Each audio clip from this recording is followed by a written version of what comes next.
One election, one party, one leader. আর শিক্ষক শিক্ষিকাদের বলবো, আজকে 26,000 ছেলে মেয়েদের চাকরি খেয়ে নেওয়ার প্রতিবাদে কোন শিক্ষক শিক্ষিকা একটি ভোটও সরকারি কর্মচারী থেকে শুরু করে আর বিজেপিকে দেবেন না, সিপিএম কংগ্রেসকে দেবেন না। এরা চাকরি খেয়ে নিচ্ছে, আপনার ভবিষ্যৎ খেয়ে নিচ্ছে। কে জানে কাল আবার চাকরি খাবে। এরা যত তাড়াতাড়ি বিদায় নেয় তত মঙ্গল, দেশের মঙ্গল। এরা কোর্ট কিনে নিয়েছে, সিবিআই কিনে নিয়েছে। স্কুল সার্ভিস কমিশন কলকাতা হাইকোর্টে ডিভিশন বেঞ্চে বারবার করে এই সেগ্রিগেশন থেকে এড়িয়ে গেছে।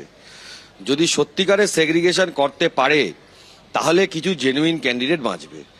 ওরা যেটা চেষ্টা করতে চাইছে যে এই ফেক ক্যান্ডিডেট যেগুলো আছে এখানে সেগ্রিগেশনটা না দেখালে সবার চাকরি চলে যাবে। সেগ্রিগেশনটা যদি দেখাতে পারে, সেগ্রিগেশন তো ওরা মুখে বললে হবে না।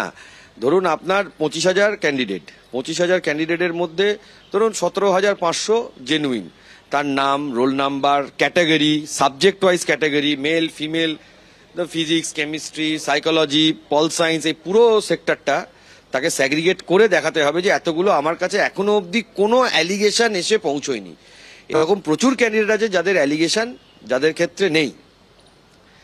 সেই ক্ষেত্রটা তাহলে কোর্ট চিন্তা ভাবনা করে দেখবে। এইটাই মোদ্দা কথা। আমার জজ সাহেবকে আজকে জাস্টিস ডিওয়াই চন্দ্রচূড় চিফ জাস্টিসের কথাবার্তা শুনে বা আর্গুমেন্ট শুনে আমার যেটা মনে হয়েছে, স্কুল সার্ভিস কমিশন এই ডেটাগুলো মিসিং এবং এই ডেটাগুলো পাওয়া যাচ্ছে না, এবং নাইসা যে কোম্পানিটা সেটা একটা ব্যাকডোর টেন্ডার দিয়ে তাকে দেওয়া হয়েছে।